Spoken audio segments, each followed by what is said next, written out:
He roams the earth in search of cold beer, good tunes, free bud, and the occasional afternoon left dance. Street urchins cry his name, and this is his story.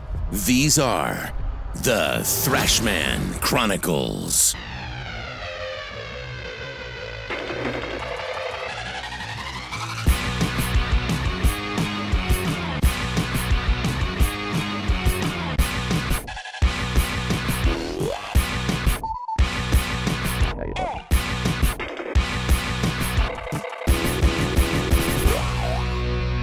In the words of the great David Wooderson, all right, all right, all right. Thrashman Chronicles back again, Volume 1, Chapter 5. Johnny Thrash, joined by Stryker, my man from 1063, a.k.a. Eric. Yeah, you can call me that, yeah. We're safe to call it Eric today. Yeah. And we also have my man, Ronnie Berry. Thanks for coming in, brother. Thanks for having me, brother. Oh, man, it's all my pleasure. Now, as you know, Eric here also works on the Buzz with me. And Ronnie here, though, one of the bartenders down at the Iron Horse Pub, where there is never a dull moment, right? I mean, no, doesn't never matter. a dull moment. Always something going on. Yeah. Yeah. How about the if you think about the things that are going on down there, how would you rank the vinyl night? Because we're total music nerds, It's man. still doing great. I mean, we still, last night was vinyl night, and we had probably 30 people that came in just to bring records and play and to trade and sell. It's, it's become more than just about listening to vinyl. It's become more of like a, let's drink a few beers and talk about things that we want to get, or do you have this? It's what vinyl started, the original social network, trading records with your buddies, because not everyone always had the money to afford what they wanted to hear. Yeah. Yeah, and I love how it has done nothing but grow. Every time I've been up there, it seems to me like it's just a little bit more than the last time, a little bit more than the last time. And you work pretty much every Wednesday. You're always there. Yep. Anyway, yeah. So you've watched this thing grow. Yep. And our man Ash, he does a great job. He's always bringing new things up. And it's great because, you kind of get to know who's coming up. You're like, and I'm there, I'm thinking, well, what do I want to hear tonight? Yeah. So I'm calling somebody. Hey, man, you got this album? Cool. Can you bring it tonight? Yeah. Yeah. And the total, the number of people who are into it now never ceases to amaze me, and not to go all hipster on it and everything, but, it was the thing that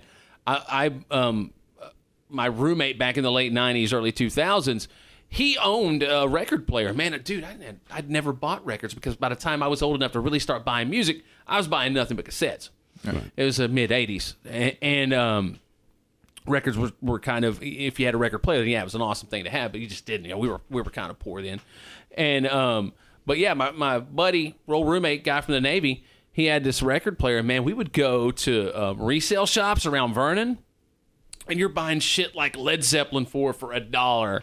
Yeah. And we couldn't believe it. Try that now. Yeah, they figured it out now. It's like, hey, vinyl is good for life. Yeah. Well, the great thing is I'm seeing people they weren't even born until after CDs came out. So yeah, they never bought, and some of them barely know what CDs are. It's MP3s and, iTunes. It's, but the number of these younger people that are so into vinyl, it's like, it's not going anywhere.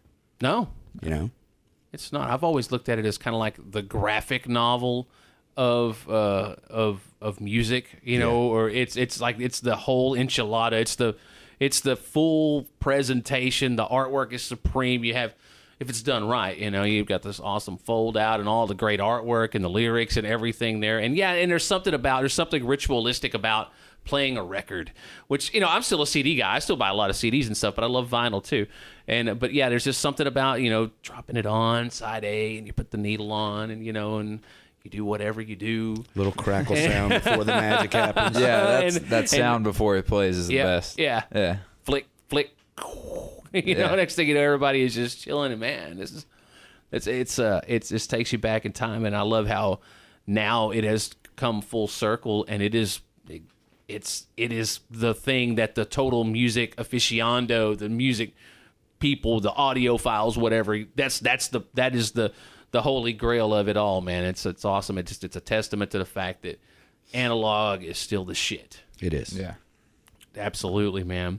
So yeah, now we're actually going to get on course here with some of the things we're going to talk about tonight. Let's see, Kylie Jenner, the lip challenge. Yeah, another challenge for kids to to talk to do, and we got the Big Texan Challenge. It's a night of challenges, now for people outside of this area. Hometown hero. Yeah, totally. Yeah, absolutely, and just destroying it. Yeah. But also there was a story about a guy who injected Vaseline in his pecker. There's another application still for trying it. to wrap my head around that. It's just crazy. And whatever stupidity we could get to in this evening, man. So let's start off with the Kylie Jenner lip challenge. Now she's a pretty young lady. I mean, those it's big, big old pouty lips and whatnot, and because kids, and I think it's obviously a prank thing or whatever, but it's like you do that and then it's temporary. What they do is they take this. They take like bottles or jars over their mouth and they suck in the air for apparently a long period of time, which I've never sucked in the air from a jar over the course of a second, so I don't know what the effects are or how fast it takes effect, but they're doing this and they're coming out pretty jacked up.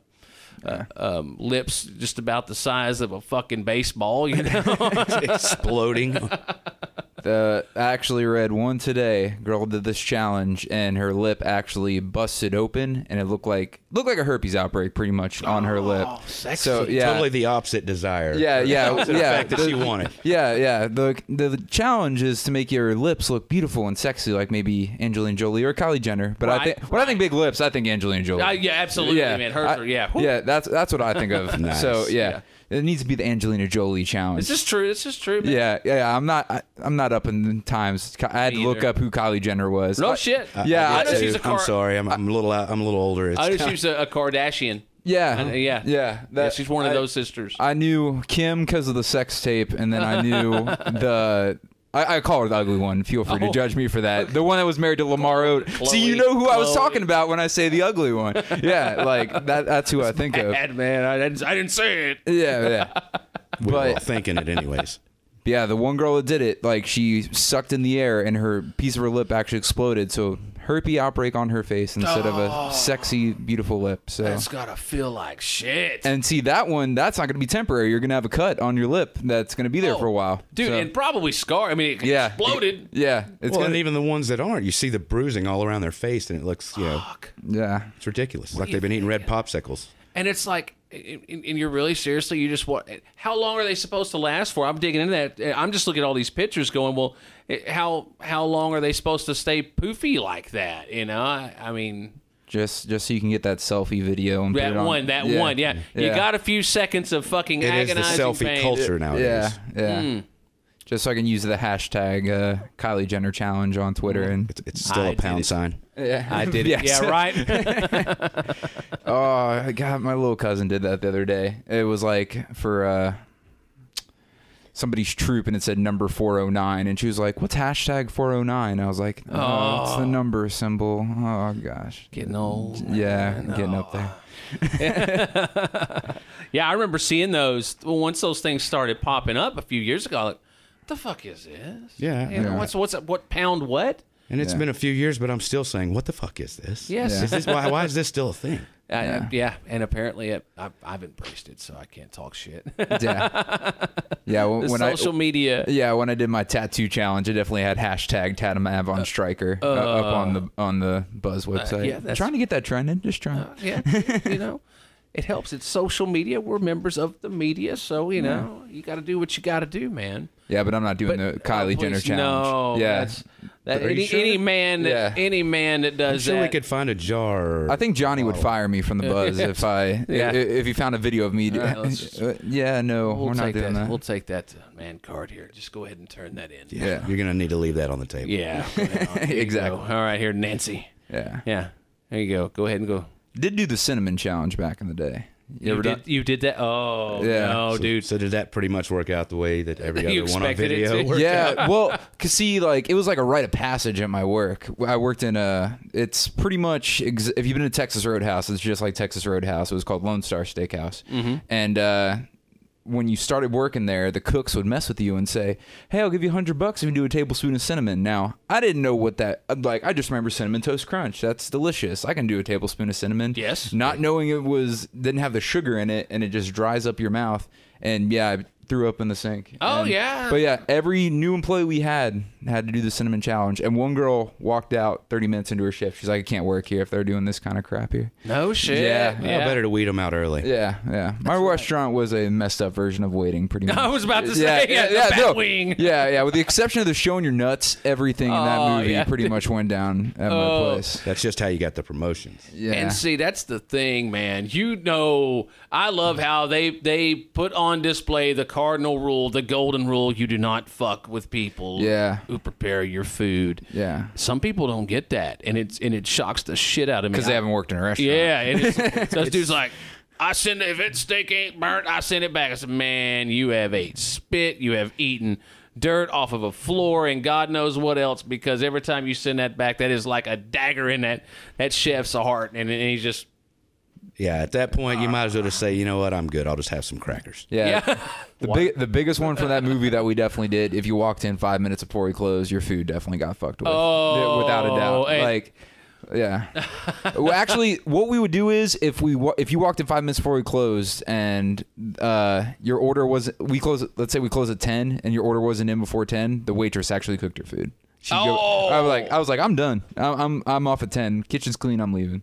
Yeah. Oh, and clean up after you're done. I was like, re-clean the kitchen after you're done cooking the food. Yeah. That happened a couple of times. Good times. And I was in the Navy with a dude, and we were a couple of guys actually. We were out in Norfolk, Virginia. And we were at this one place, and they were getting ready to close, and it was like let's not eat here, you know. Like, what's the matter? Let's go ahead and eat here. So, they're closing in like 10 minutes, man. And the thing is, the lady at the front was like, yeah, what's the problem? And I'm sitting there, I'm over here looking at the lady behind the counter, like, you're seriously, I worked in these places, which I honest to God, I don't recall ever seeing someone mess with somebody's food. But I'd heard stories of it, but I know how mad it makes you when you're right there. You're at that. It's 10 till 10, whatever, and you've been cleaning. You've got it all done. You're ready to go, and your now eyes on the door. Yeah, and because with a restaurant, especially if it's like one that closes, like even if it's a burger joint or whatever, it closes like 10 o'clock at night. After dinner, people just don't come in, so you're cleaning up and everything, and it just sucks when somebody walks in. Yes, you should be glad for everyone who walks through that door because it's business, but you're a kid. Yeah. First and foremost, you want to go home. You don't understand all of this. These people are counting on me and whatever.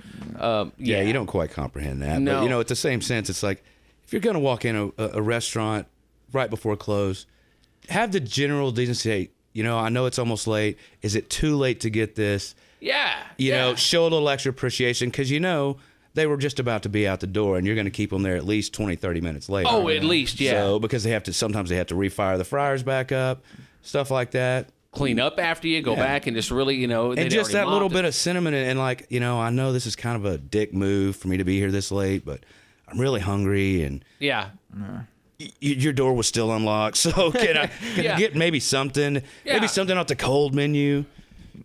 Yeah. I don't want to go through another drive-through window. I know, yeah. But I always want. Yeah, I wondered if you were going to go the waiting direction a while ago when we started. That movie immediately came to my mind because it's like, yeah, dude, that stuff goes on. I'd always heard about, steaks. You send a steak back, and the chef's like, you don't know what the fuck, fuck you, man. Down on the floor and stomping on it. And Oh, steak's not tender enough? Oh, it will be in a minute. Yeah, see, like if someone wanted it well done and it was well done, I'd throw it in the microwave for like 5 minutes and I'd put butter on it so it wouldn't dry out. And then I swear, some guy came back to me, chef's compliment, best steak he ever had in his life. It was in the microwave. Oh my God, it was in the microwave for 5 minutes, just drowning in butter. And I was like, okay, man, whatever. You have the word. If you're gonna eat a steak well done, you might as well just get a hamburger. Yeah, right. I was just like, really? That's the best steak you've ever had? Your opinion on food is invalid for me. This point. Maybe you missed your calling. Maybe that's the new trend you could start for all those well-done steak eaters. Yep. Microwave Fresh steaks. out the microwave. Yeah. Just covered in butter. Well, that's the key right there. It doesn't matter where you stick it. You got to make sure it doesn't dry out. That was the key. Yeah. Oh, butter. Drowned in butter. Everything. Everything should be. Wasn't that like Paula Dean's thing? Like, oh man, Paula Dean. just another tablespoon of butter. Yeah. Just a little more. Yeah. Real butter. Yeah, buddy. Oh man, she looks like it. It's yeah. Steaks, butter, steaks, 72-ounce steaks, Big Texan, the challenge. People that ain't from around here, they don't know about this one. If you go up to Amarillo, by God, it guides you along 287. There is a billboard literally, every 35, 40 miles, something like that. The Big Texan. They start right about here, around Wichita Falls. Yeah, between probably around Electra, I think. Is the first one. And you start to see those, man, dude, 72-ounce steak. I tell you what, I hear 72 ounces. Fuck, I can kill a 72-ounce steak. And then I saw that son of a bitch for the first time. You're like, that's a brisket. I was going to say it's a roast, man. It is not a steak, man. Well, little Miss Molly Schuler, she used to live right here in Wichita Falls. By the way, those, if you're new to the podcast, we're in Wichita Falls, Texas, representing the Lone Star State. But she used to live here. She actually, I want to say she was a waitress with she worked with a friend of ours. I'm not. Yes, I can't. She worked with Aaron at Applebee's. She did. Okay, that was the case. Well, she's living out in Sacramento, California now. Well, she took that, and this lady, by the way, weighs 120 pounds. She took that damn challenge and turned it on its ear. This is something, I can't see this ever being done. She has to smoke a lot of weed, man. I mean, probably just not fucking, just like, dude, she destroyed 3. Okay, the challenge is, for those who are not in the know, you have to eat this 72-ounce steak and all the fixings. There's beans, I believe. Baked potatoes, salad. I mean, a roll from hell, from what I understand. It's like a small cake. Yeah. The biggest baked potato of the land. God, one of them some bitches that that they serve like at the deli at United. That's my God. What? Yeah, no, I believe I ordered the large. What's this shit? Really seriously. Excuse me, I ordered a large. Yeah, I can hold this with both hands. Yeah. This is a fucking boat with cheese on it, man. I mean, seriously, I'm supposed to eat this, and butter. Yeah, and lots of butter. See, butter is going to be the theme of this podcast. Yeah, it is the official Chapter 5 theme. Butter. It's going to keep coming around. I know it's going to happen. Well, she one of these, and if you ever see it, you go online, Google it. The Big Texan Steak Challenge. You see one of these things, and you see what they have to do. They set up on this, not like a stage, but kinda. It's just a riser where they have their table, and there's like a clock, and the timer's ticking down, and there's a bucket for them to puke in. It's America. Like a motherfucker. And so.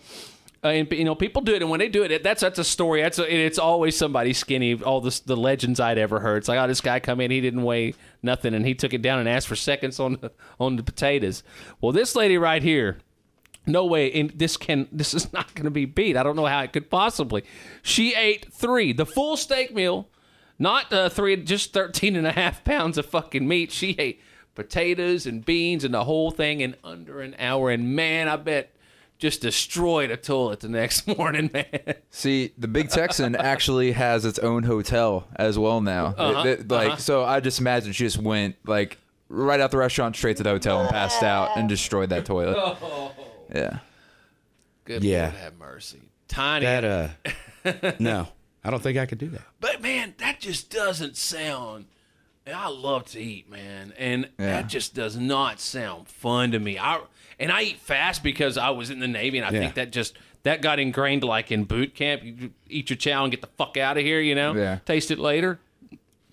But even at that, though, I couldn't imagine. I watched them eat, and I go, man, y'all are so doing it wrong. I want to eat all that, but I want to take my time. I think my jaw would get tired just chewing that much. But you can't just swallow it. You got to chew that stuff up. You see what they do to hot dogs? Oh, dip them in fucking water, man. Yeah, it's unreal. It's like this isn't even. I mean, that is just gross. Yeah, it's gross. I swear, Joey Chestnut unhinges his jaw like a snake when he eats those things. It's crazy. I know who that is too. Hey, we live in America. Right. We have the title back. Yeah, Japan took it back from us. Joey Chestnut representing America. Joey. Yeah, thank you, Joey. Fucking A, man. There's Tiger Woods. And then there's Joey Chestnut.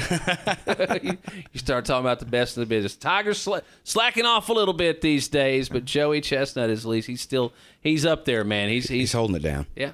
We need to get Joey down here to Texas and have him do that. I feel like that wouldn't that be the #1 eating challenge? I think it's one of the most famous. I know we're here in Texas, but even when I didn't live in Texas, I knew about that 72-ounce steak challenge. No kidding. Oh yeah, I heard about it. I saw it like on Food Network and Travel Channel. They always They always have those. Okay. That's like I think that's the main eating challenge. I think I saw it on an episode on Man vs. Food. He actually went there. Yeah, he didn't do it. He couldn't. He didn't. He couldn't beat it. Yeah. Oh really? Yeah. Is he a hoss? I don't know. He's portly. You know what's crazy? Yeah. You know what's crazy? You watch the first episode of that show, and then 3 seasons later, he put on so much weight. Obviously, doing all these eating challenges. But like, what do you know? But right? like, you see all these other like skinny people doing it. But man, he put on like at least 130 pounds. It's weird. Well, because it was TV. You know, he may have had to eat that once. Like, nope, we didn't get that. Let's start over. Oh yeah. Do another take. Yeah. What? No, I can't do another please, take. No. Sucks to be some people, right, man? But I really think I could eat just the steak. But there's no way I'm putting a potato and salad and roll on top of a steak. Yeah. Because what is it, hour and a half? Yeah, you have an hour. An hour. Yeah. Like, I think I could get a steak down in an hour, but that other crap, that's not happening. Sorry. It'd be worth a try, though. I mean, I would end up paying for it. It'd be a fun day trip just to take a buddy, because we all have at least one or two. Oh, I could do it. Yeah. Okay. Oh, yeah. I have a buddy, Tank, I know could do it. Yeah. My buddy, Tank, boy, he can throw down some chow. Now, let me tell you about Tank. We rolled over to Altus one time. Actually, I say we. Let me back up a little bit. Wasn't me. This is a secondhand story, but it has been validated by the people other than just the person that told me the story. We were living in Vernon at the time, and they took a trip over to Altus. We'd go over there. They had a Hastings, so it was a little closer trip than coming to Wichita. It didn't have quite the stuff that was here, but if you just wanted to go to Hastings, it made a little more sense. It was decent. So they made a trip over to Hastings, and then they went to Burger King there in Altus. They didn't have one in Vernon, so that's kind of one of those deals. You know, when you go somewhere, I live in Iowa Park. We don't have a lot of things. Yeah, so when you go, I'm going to eat this that I can't get there. You know, so they go to Burger King, and he got a double meat Whopper. You know, just got the double Whopper with cheese meal. I polished that fucker off and went for a fried pie after that, which, big man can handle that. That's fine. Well, they're getting ready to leave, and he swings by the counter, man, and gets a to-go bag.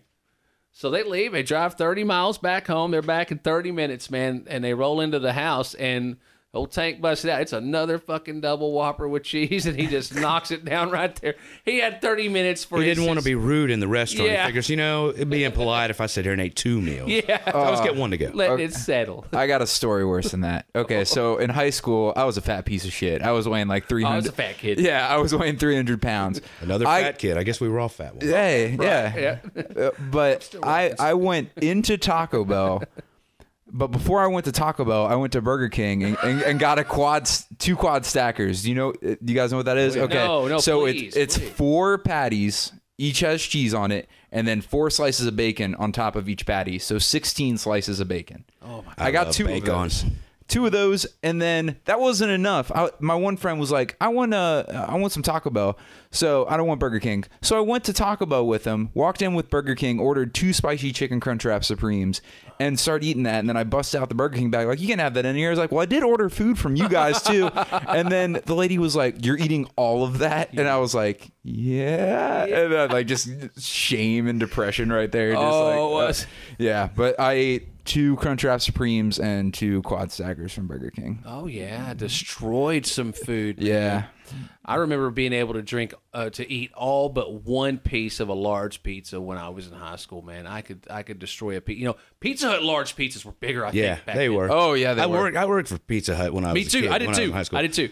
And they were a lot bigger. I think they're just shrinking them down because they're trying to make us think we're getting more by lowering the price. Yeah, cheaper. Yeah. It's about the size of a medium that what we used to have. And the mediums now are just a little bit bigger than the old small. Used to be, they're all I think different. it was 16 pieces. It was. It was instead massive, of man. like 10 or 12. Yeah. We went to Bully's and finally had one of those pizzas out there. They're thin ones, and it was bigger than the old largest, but it was more like, this is the spirit. This is close. This is what I'm used to. And yeah, I used to be able to, like a thin and crispy Pizza Hut large. Yeah. Oh, I had to knock one of those down back in the day. But diabetes comes around and you learn to monitor your food. But before that, it was nothing for me to stop by Whataburger at 4 a.m. after a shift. And I'll have a triple with double bacon and jalapenos and a large shake and a large fries. And then still like, I better get a taquito for, after I get home and get comfortable. I might get hungry again. Yep. Once it's settled, it's amazing. And then when you start eating less, your stomach shrinks. Yeah. You know, you always hear that. And then if you start changing your lifestyle and making those changes, man, it's crazy. It's just like all of a sudden you're full. And I remember now I'll tell Jordan, which I think as you get older, you probably eat a little less anyway. But I remember telling her, you know, God, we'll sit down and eat 3 pieces of pizza and I'm stuffed. And I'm like, man, this was nothing. Yeah, this used to be like, I used to fold them over and eat them 2 at a time just so I could eat more faster. Oh, it's so much more efficient like that, dude. Oh. Yeah, when I go home now, like, people, I think they recognize me from the buffet. I've lost weight, but, like, I actually got kicked out of that buffet in high school. No shit. Yeah, all you can eat bullshit. Like, you've been here 4 hours. Wait a second. They had a 2.5 hour time limit. We weren't aware of this, and she brings the bill, and she's like, "You got to pay." And I was like, "Oh, I guess because we're in high school. High school kids ditch out of checks. I guess they thought we were gonna ditch her. I'd never do that in my life." Never. Right. And so pay the bill, and then the manager comes over. He's like, "You guys got to go." And I'm like, "Excuse me?" And he was like, "You guys have been here 2.5 hours." I was like, "I thought this was all you can eat buffet." Right. I was like, "We're not done." And then he was like, "You have to go." And we got kicked out of an all you can eat buffet. Did you eat the whole time? Pretty much. I mean, we were talking, small breaks, talking, but nah, we were eating. I remember I killed like an entire tray of the silver tray thing that they put in buffets. Killed like an entire thing of calamari for sure. Nice. That's my weakness at Chinese buffets. I'm a fan of the calamari myself. I love that. So good. When I lived in Florida, it was fresh every day, and you could just go to any little dockside restaurant, and it's like, it's like fried pickles or jalapenos here in Texas. Oh Yeah. Very good. I had it in Italy when I visited over there back when I was in the Navy. That and crazy story about that. That was the only time I ever had that. We had some pasta. It was spaghetti. Just very mild compared to the way we eat it here, and we had wine. And man, dude, there was this little dude. He wasn't like a known partier. There was always the dudes, which we were all squids, so we drank, we partied, but then there were the ones that like went hard, and there was the ones that, I like to party here and there. Well, this dude wasn't one that went hard, but he went hard that day. He went outside of his comfort zone. Oh man, and we were on this bus, dude, and I remember we're pulling away from the restaurant there, and I think we were on our way to the Coliseum. We were in Rome. I remember that much about it, and everything's cool. I mean, everybody's bunched in this little tour bus. It's one of those European jobs, and it's already you're uncomfortable, and going to your next spot. And I just remember looking over to my right, and oh boy, he just kind of stands up. And the bus is moving, and he's kind of swaying with that. Starting bus, to get that man. color about him. Yeah. And it's just like, and I mean, dude, just doesn't make any attempt to not puke on anyone, and he just lets here it comes, and it's just this disgusting hue, man. It's like this fucking purplish pink thing, and it's just going all over everybody, everywhere, and I get it on my cruise jacket, which I was wearing at the time, and just everybody, his name was Pringle. His last name was Pringle. Fucking Pringle. And that's the thing, Navy shit, man. I mean, it was like totally just, dude, puked. Yeah. Puked all over everybody. Oh, You yeah. go back about your business. Yeah. Anywhere else. Oh, how disgusting, Yeah. It's like, no, in the Navy, it's like, dude had too much to drink and he puked all over everybody. It'll be all right. We've all been there. Just wash And your then we shit. saw the Coliseum. Yeah, it was all right. Oh, it was all right. Actually, a pretty good time. Yeah. Be honest with you. But speaking of Europe, man, this dude who was actually born in Hungary, Sylvester, I don't know if he has a last name or not, but he now lives in the UK. And he got this brilliant idea of injecting petroleum jelly directly into his dick with the idea that it would actually enhance the size of it, which I've never heard of that being an application, but hey, apparently his buddy turned him on to it. He decided he's going to do it. The trip is the dude was married and a father, so I don't know if it was like a hey, check it out, honey. I got a fucking Happy schlong. anniversary. Yeah. I am going to wreck that thing tonight. But man, this thing, so bad. Oh, But his buddy put him up to it. yeah, I know. And he did. And you talk about instant unfriend. This is the point where we become mortal enemies. Yeah. But how does the dude? Oh man, I thought it was true. You know, How many beers do you think they drank before he could talk his friend into that?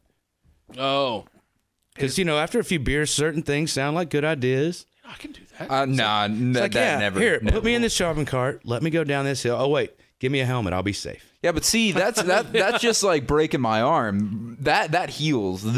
Your junk is You destroyed. can take my arm off. Yeah. Yeah, I'd rather take my arm. This As long as I got one, I'm good. Yeah, if I go down a hill in a shopping cart, arm's getting broken, that'll heal in a couple months. My dick bleeding for like it was bleeding for a couple weeks. Yeah. Oh, for a while. The thing is, it got bigger, but it was like 9 months later. His jelly dick was so big and inflamed, and he was just in constant pain and unable to have the sex that he was getting it, to try and enhance. And he said that every day it was difficult. There was pain and bleeding. Says the worst mistake he'd ever made in his life. He doesn't feel like a real man, but he said, like you said, he said that he was talked into it.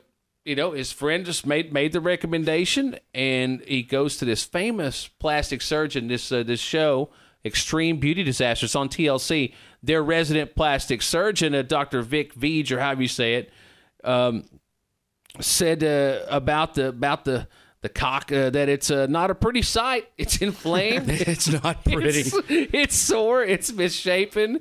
His penis is a disaster. It's a disaster. That is pretty much exactly. That's the last thing I ever want to hear. You know what? Your penis is a disaster. I don't know what to do. But see, But we're going to tell people. see, if I'm in this situation, I'm doing what he did. I'm going to the best doctor I could possibly find. I'm sparing no expense for this. And sparing your pride Yeah, of yeah. the Oh, fucking world. I will said bye-bye to pride when you started injecting I will go This is into debt. I will go take out loans at a bank to refix my dick if possible. If this was me, like I'm not messing around. I'm finding the best doctor I possibly could. Yeah. And I mean, listen to how this thing. Listen, I mean, what we're already talking about it being inflamed and sore, misshapen. It actually formed scar tissue around the Vaseline because it's foreign to his body. It's just trying to ward it off, and next thing you know, dude just has these painful lumps and ulcers, ulcers on your fucking schlong, man. And here's the deal, though. It's probably gonna get worse, according to this doctor. He said the foreskin's swelling and it's starting to split. That's something you never want to hear. No. It's starting to split. The foreskin. I'm getting uncomfortable with this topic. Yes, because as a man or anyone, you didn't even have to be like a bleeding heart to feel this pain. This is like, it is just, I was reading this and gritting my teeth that the foreskin is 15 times more swollen than it should be. And the only treatment. It's like droopy dog. Oh. Pip. Does it say how he feels when he pees? Oh, God, I don't know. No, it doesn't get into that. I guess it's just. Because, like it didn't make it. Obviously, he's not having sex right now, but you have to pee. Like, it's just something your body has to do. So I imagine that has got to be torture. Maybe it's just all external. You know what I'm saying? Like, I don't know. It doesn't go into that. It's bleeding, and it's fucking sounds like it looks like. There was this old boxer, man, back in I think he hung it up in the 2000s. I can't remember what his name was. I think he was white, or maybe he was mixed. And man, he wasn't like ever a champion. But I know we would watch like Friday Night Boxing or whatever. My buddies were really into boxing. I was very casual. He's like, man, this dude by the second round's gonna look like hammered shit, And it was just so crazy. I mean, just before you know it, he's just fucking. And that's how I imagine this dude's cock is just. It looks like it's constantly in a boxing match with itself. Boom, boom, boom. Those old balls just beating it up. Oh, God. Yeah, the only treatment, man, is this dude's got. There's a pot of gold at the end of the rainbow for this motherfucker, man. The only treatment it would be to skin the penis to get rid of the Vaseline. Skin? No. To skin. No. Well, okay. Got a Hannibal Lecter this situation. Day, oh my God. Telling me in this day and age we don't have lasers that can fix this already. No shit. Come on, man. I was counting on You're going to pull out a potato peeler on me? I mean, if you think about it, this dude is sitting out there the day he decides to take the plunge. He's probably sitting in that bathroom and he's like, what's the worst that could happen? Oh, I guarantee you, he did not imagine this. I don't think there's enough sedation that they could require. You better put restraints on me just as well. Oh, the pain. Oh God, imagine that's a procedure where they couldn't knock you out. You had to like be awake for it. Ugh. Oh, Yeah. Therein lies the crossroad right there. Yeah. That would be the crossroad moment. yeah. I mean, and if Like, that, we can fix this, but Yep. you're going to have to feel every bit of pain because we can't sedate you. And also, you're an idiot for doing this, so we want you to remember. And we're going how to laugh the stupid you entire are. time, so be aware. yeah. And you've earned it, by the way. Yeah. You know, and it would be the one, you know, Texas here, which he's not in Texas, he's actually in the UK, but it's safe. That did happen here in Texas. I would say that would be the one time when you could go, you know what, this guy needs some medical marijuana. You know, I mean, Forever. Can you just let's just, yeah, he's a dumbass, but, you know, men and huge dicks. I mean, I don't know. Some people want to go out of their way for it, but you know, but I'm not sure if it's really even an effective treatment for a jacked up tallywhacker like that. But you know, Jelly weed's pretty much good for anything. Jelly dick, Mr. Jelly Dick, Mr. Jelly Dick. Well, you know, but Willie Nelson, you know, he's gonna have his own brand of marijuana, but it's not even the medicinal stuff. It's for recreational users who demand, quote, the best on the market. And by God, I mean, if you're going to buy your weed from anyone, you might as well buy it from the king. Yeah. An American icon. You Yeah, know, absolutely. You know, tried and true. He's had it pretty much everywhere, including the White House. So yeah, I think, yeah, advocate. I would trust his judgment. I would say so. And QA I like a have. motherfucker. Yeah. Yes. The Mount Rushmore of weed smokers. If Willie Nelson isn't on yours, you're crazy. Yeah, Willie Nelson, Cheech, Chong. Who's next? Who's up there after that? Let's see. Snoop Dogg. Snoop. Yeah, dude. Did y'all see? Now, I don't want to get too far ahead of us here, but speaking of Snoop, you know, just last week he invested in Ease, a California-based weed delivery startup that's been billed as the Uber for weed. Now, I have been a person who questions Uber just because it's different and it's something you think, well, I don't know what their vetting process is like compared to someone who drives a cab and works for a cab company, and there's someone around you going, hey, this fucker doesn't need to be picking random people up in the middle of the night. No, he doesn't, you know, but I can get on board with some of the things that are coming out of this. It's like, seriously. Well, it's not even, I guess it must be for medicinal strains because it's still not, recreational is not legal. In California. In California, yes. Yeah. So, man, fucking, what's happening in this world? It's like, man, it is happening so fast. But that's probably about the most awesome thing I think I've ever heard. Honestly. Imagine not having to leave your house. Man. Because everyone's had that uncomfortable moment. You know? Oh, yeah. You don't want that uncomfortable moment. If you just don't even have to leave your house. I know. But how many people do you think they deliver to and they're too paranoid to answer the door when the doorbell rings? Oh, God. Like, is someone called Domino's? No. Oh, man, I'm not going to get it, man. I'm not here. Hey, turn the TV down. Yeah. Everybody just hide. Dave's not here, man. Yeah. Oh, man, yeah, because you just imagine, though, man, the possibilities. Where's it going to go next after that? You know, I mean, as far as what's the next Uber thing? But I heard something about Uber food. Isn't there Grubhub? Isn't that something? Yeah. Yeah, that's something. Yeah, we already got that, Johnny. Grubhub, yeah. You don't have to go to the grocery store. You can call a delivery service online. Yeah. And they'll have someone, they may have to drive from Dallas to bring it to you if they don't have, like, if Wichita Falls, but I'm pretty sure Wichita Falls has it. Yeah. Wow. Yeah. So if you want like some Parkway, they'll go pick it up. It's a hefty delivery fee. Oh yeah, you're paying. You're paying for that service. Yeah. But it's like you figure by the time you get clothes, get out of your house, go pick it up and come back, it's almost worth it. Yeah. But I think with the food, to me, man, again, it's a delivery driver could fuck with whatever he wants to. You know, it happens. But I don't know. It seems even more like I don't know. What about the drone delivery service? That's coming too. Yeah, I know. But I think with prepared food, that to me is the one deal that I don't know. What, the human craziness factor? Yeah, that's it. The guy that just, I hate my job, I'm going to inflict suffering on someone else. The only way I know how. Now I'm going to set my balls right in the middle of this. I'm going to keep these rolls warm for you. Yeah. Oh. Butter. Yeah. Remember the dude that got charged with a felony for putting his balls on that dude's pizza? Because we were talking about, remember, it just goes back to what we were talking about a while ago. This dude would always order his pizza right at the end of their shift, and it was just all the time. It was at the same time, and the dude that was working there, fucking dumbass, man. Dude just I had to have done it out right before the house. Yeah, because just doesn't think anyone sees him. I guess the guy's outside the window there and just boom, blops his whole balls right down there on. Dude had evidence and everything. Guy fessed up to it and got a felony because there were children. Fecal matter could possibly get on the balls, and that could cause toxic shock syndrome. And yeah, dang. Oh, the things people do with you. If you just go to the grocery store and eat at home. Yeah.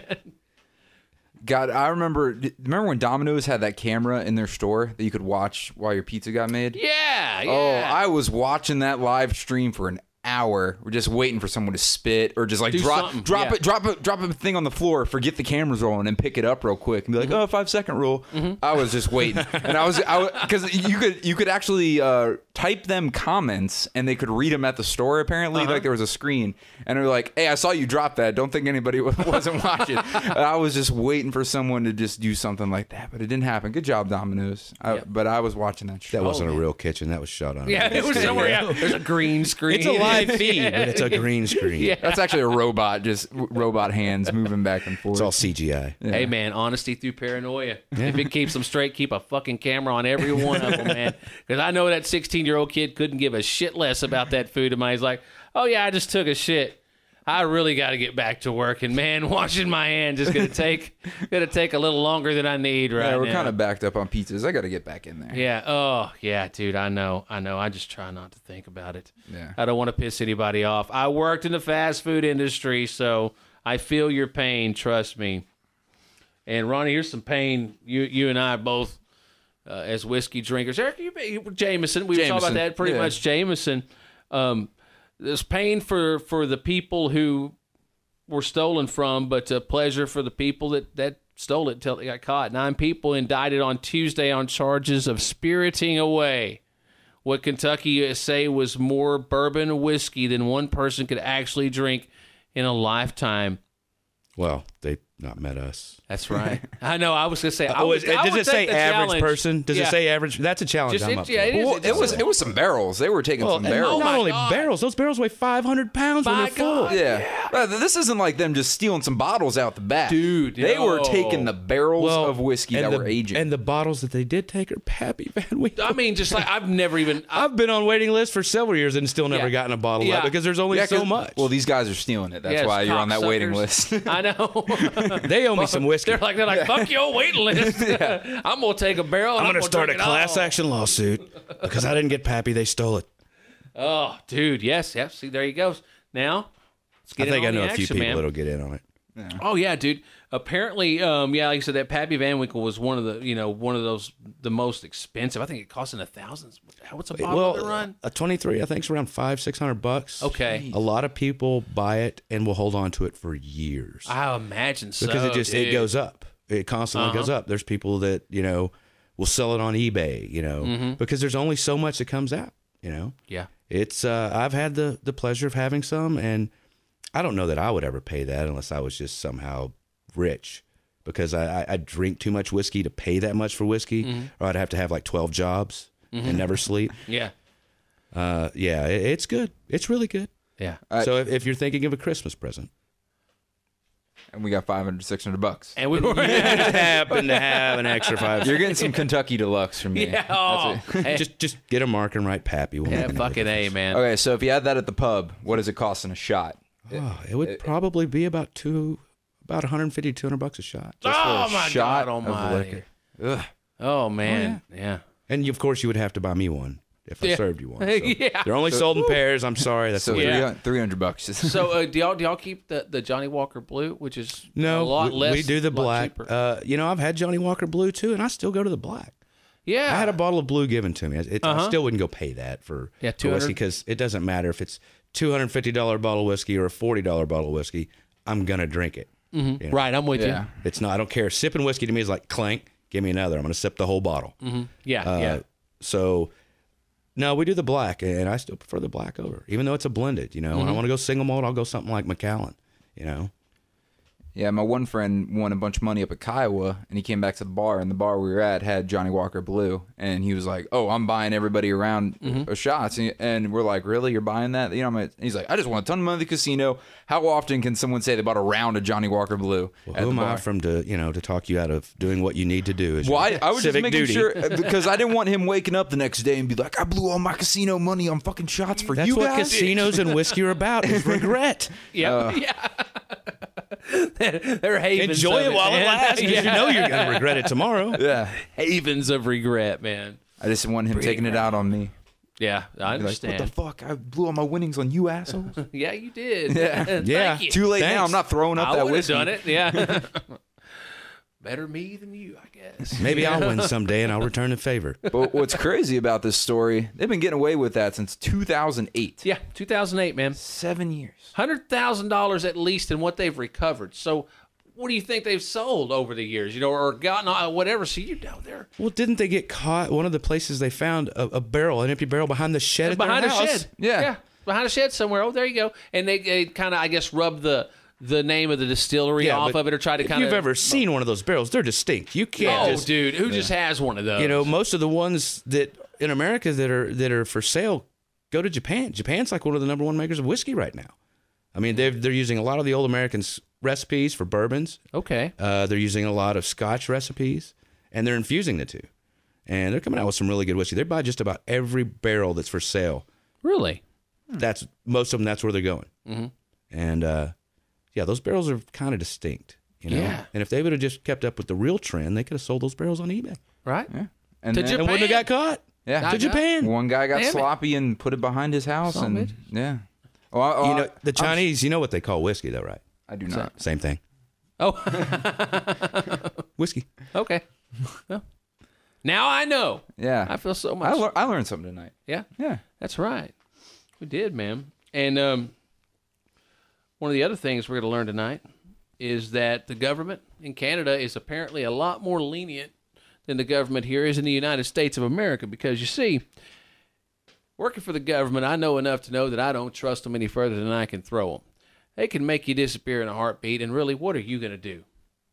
So if you're going to buck the government, you got to, even, here in the United States, I guess it's best to do it when you're older, like old boy did up there in Canada. Former defense minister Paul Hellyer says he's 91 years old, and he's been speaking out about his belief that their government and other governments are covering up an alien presence here in this world, on this planet.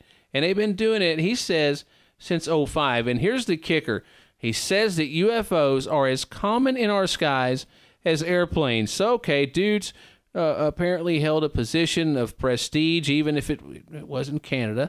But he knows some shit, but if he were doing this here in the U.S., man, he'd be fucking, hey, dude's dead. Yeah, they just had a heart mysteriously- attack, man. He was driving home, and Who? He had a heart attack in his tub with his toaster. yeah. Instead, it's like, that's not very nice of you to be telling our secrets like that. You shouldn't be doing that, buddy. Yeah. We're sorry. Come on, buddy. We're sorry.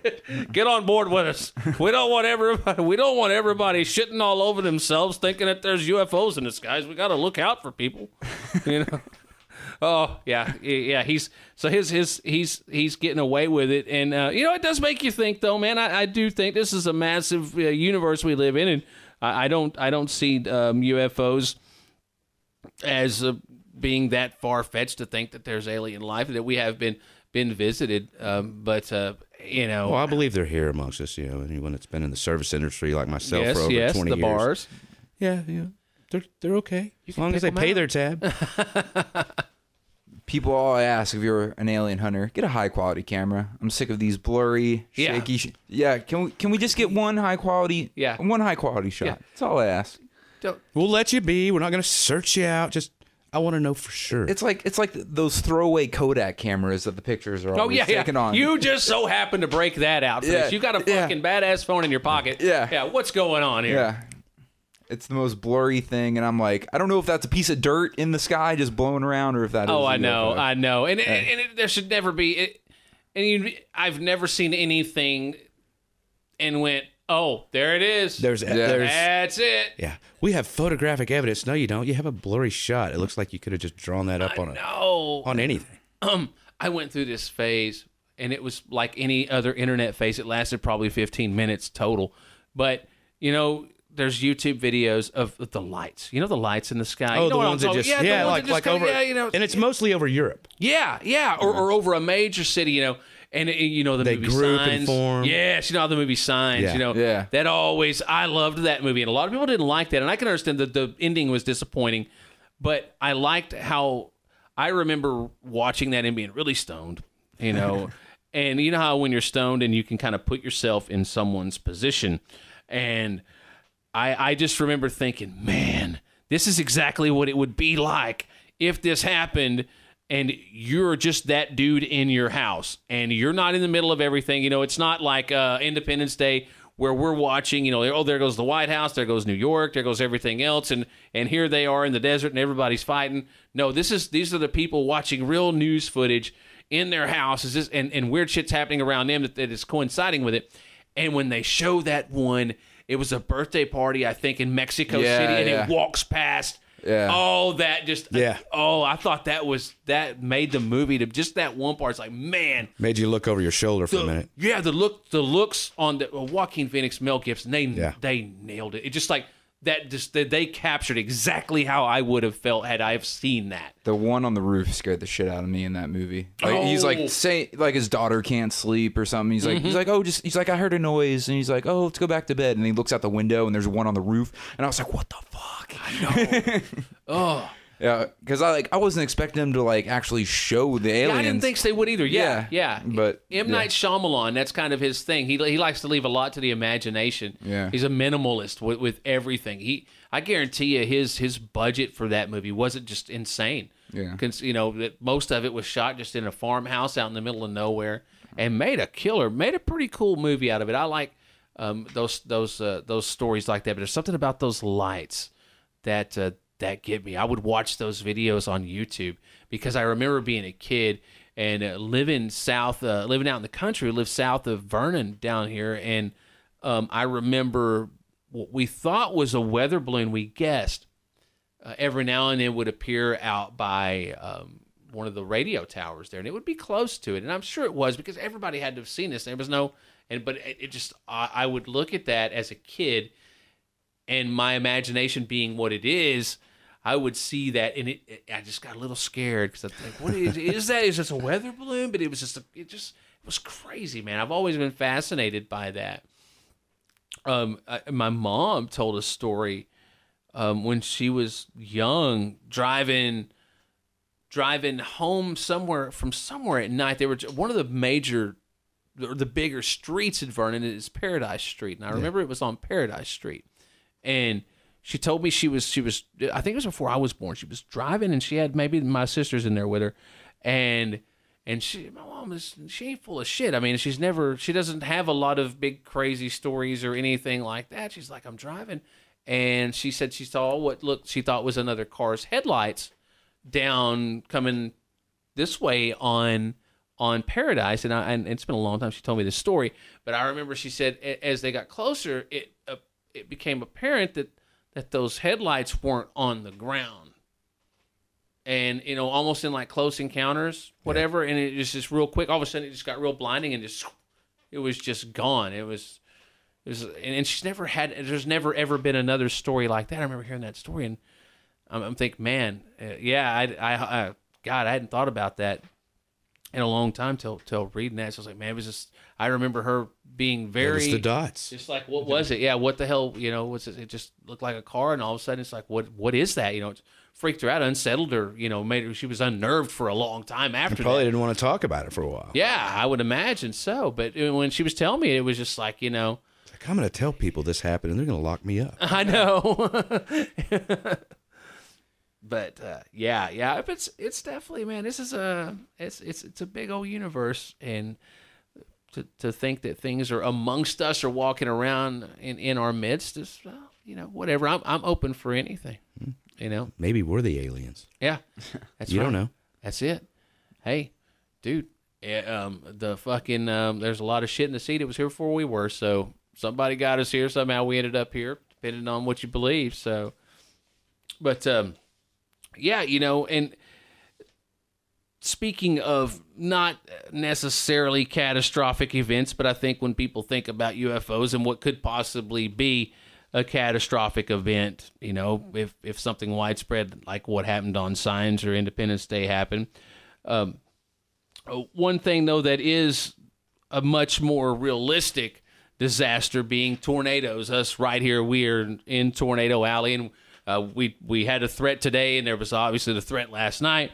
But some people out in Rockford, Illinois, big storm was bearing down on them, and these students at Purdue were tracking its effects via Twitter. Going in, they were using. Like software that would kind of help them search for a hashtag, I guess, kind of speed things up, kind of streamline things maybe a little bit. And they figured out that you could actually, just by tweets, you could track these storms. But the thing is, people are fucked, man. I mean, the things people do. I mean, it's just like there was a tweet out of Iowa, and the tweet talks about how the storm killed this person who tweeted's family.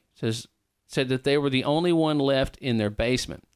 The problem with that is no one in Iowa died in this storm. So someone is tempting fate. Why would you do that? Why would you go and I mean, it's like everybody, unless it's a fake profile. Yeah. Why? What would be the point of that? I mean, I guess to get followers. I don't know. People would rather be followed and loved than actually be true and real. So. See, I know with me and you on the Buzz, we have to deal with those celebrity deaths all the time. What, like once a month, Ozzy died. Like, like that starts trending on Twitter and people catch it. And I'm just like, wait, stop, people. You're really freaking me out a little bit. Now I'm researching if Ozzy's dead. Yes. And then Ozzy's actual people have to like, no, he's fine, because like thousands of people retweeted rest in peace Ozzy. You don't believe it. Anytime you see anything and something like that on social media, you're like, no, it's got to be. It's got. And you just wait about an hour or two, and then you look and say, okay, it was a hoax. Like, you know what? Unfriend. Delete. Yeah, no shit, man. Yeah. God, I mean, and I mean, there's no way that doing something like that could benefit anything. I don't know what the motivation would be to go and just start tweeting about, oh man, shit's fucked up for me, my family, like you said, maybe just to get some attention out of it, but that's negative attention, and at some point something's gonna get turned around on your ass, man. Yeah. I mean, dude, and tornadoes especially this time of year, dude, all I gotta say is karma's a bitch. Oh, totally. So you better look out for that. You know how it feels, man, when you're anticipating that, when there's a storm bearing down on you, there's a certain feeling, man. There's an anxiety in the air that you may not acknowledge. We were talking about 79 tornado. I remember being in the storm shelter with my family, and it's just the thought of someone just saying that, just to say it. Yeah, just to say it, and freaking people out. Would you like to have come across that tweet and you see where this person's at, and you're just down, hey, I'm northeast of there. Holy shit. Yeah. This is coming my way. This thing just ripped apart this barn and whatnot. And I think it could be something that would benefit. I mean, it's not like no one's going to replace any warning systems with this, but it's something also that, hey, if the shit hits the fan and you don't have anything going on, your battery's still running on your laptop, you can at least try that and you can see what's going on. But obviously, as long as if I could get to weather.com, that's all I need. Yeah. You know, I'd rather have the wall-to-wall local dudes who are really, you know, like last night when there were actually tornadoes in the area. You know, these dudes, it never goes to programming. They're trading off right and left. That's what they live for, man. You could see it. I'm still a big fan of just walking outside and looking up at the sky once in a while instead of at a phone or a computer screen. I know, right, dude. How warm is it outside? Well, why don't you fucking walk out the front door? No, I can't do that. Let's get on my phone. I got to tweet something and see if it, you know. I know. What's going on? Likes, get some followers, this and that. I know. Those are the same people having the weed and food delivered to them. That's those same people. Can't go outside. Don't know what the weather is. Got to turn on the TV. Yeah. Oh my God. Am I wearing shorts or a parka? It is Wichita Falls. I don't know. Yeah, it could be either one depending on the time of year. Well, you know, if it's after about April and before about October, it's shorts. Yeah. Yeah. After about May, then it turns into just a friggin' furnace out there as soon as you open the door. I've realized that in my past couple years back, because in Austin, you know, you get year-round shorts, and I'm a shorts guy. Yeah. I absolutely hate wearing pants. I could be wearing pants and no shirt, and it still feels like I've got a tie on, you know? Mm-hmm. My first couple winters back in Wichita Falls, I definitely realized I do need to invest in some jeans. Just a couple. I got 2 pair. A little bit. That'll work. That'll work. You got to wear them suckers dirty, man. Oh, yeah. 2 jeans, man. 2 jeans.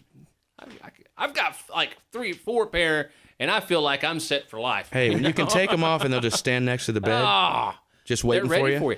Let me jump back in it. You can leave everything in the pockets. It doesn't fall out. Hey. In fact, you know, that's actually a preferred style, I think, depending on who you talk to, man. But I mean, dude, the things that are going on with Twitter and everything, it's a great thing. But I think at the end of the day, you look at it and you go, man, people are going to misuse every single thing, no matter what. You just might as well accept that, and that it's going to be up to us now, because there are no curators out there to decipher all of this. The individual himself is going to have to be smart enough to go, okay, I got to Google this. Instead of you see something on Twitter. I saw, remember when the Ebola outbreak was happening back last fall, someone, a parody website, wrote it's a fucked up blog, man, about how one of the little towns, it wasn't one of the ones south of the Metroplex. It's the name is skipping me right now, but this little town had been quarantined. That's the story, and it went viral like that. You know, people do just for web hits. What happened to that, by the way? The whole Ebola thing. It was here, and then it was gone. I don't know. I guess they found another story. Sleight of hand, maybe? Yep. Look over here. Look over here. We're going to do this. This is going on. Yeah. Oh, totally, man. Yeah, dude, time to change focus. But yeah, I saw so many girls, getting back to that were sharing this story, and and it was all women that were panicky. Everyone that I would see that on Facebook, I would go, hey, this is a parody site. Look it up. It's very irresponsible, but at some point, the person who wrote that is fucking probably going to rot from the inside. Yeah. So there you go. That's what you get. And that is another episode of the Thrashman Chronicles, man. I've had a good time tonight here it's been a blast with Ronnie and with Eric. And Eric and I both do 106.3 The Buzz. We're both, he's middays. I do afternoon drive. Ronnie, if you're ever in Wichita Falls, you got to go to the Iron Horse Pub. They're downtown on 8th Street, man. They will take care of you. One of the best bars you'll ever go to in your life, man. You can listen to us on The Buzz. We're online if you're outside the Wichita Falls area, 1063thebuzz.com. On air here, we're at 1063. So if you're in the Wichita Falls area, you can find us both on Twitter. We're on Facebook. And that is another episode of the Thrashman Chronicles, man. It's been fun, y'all.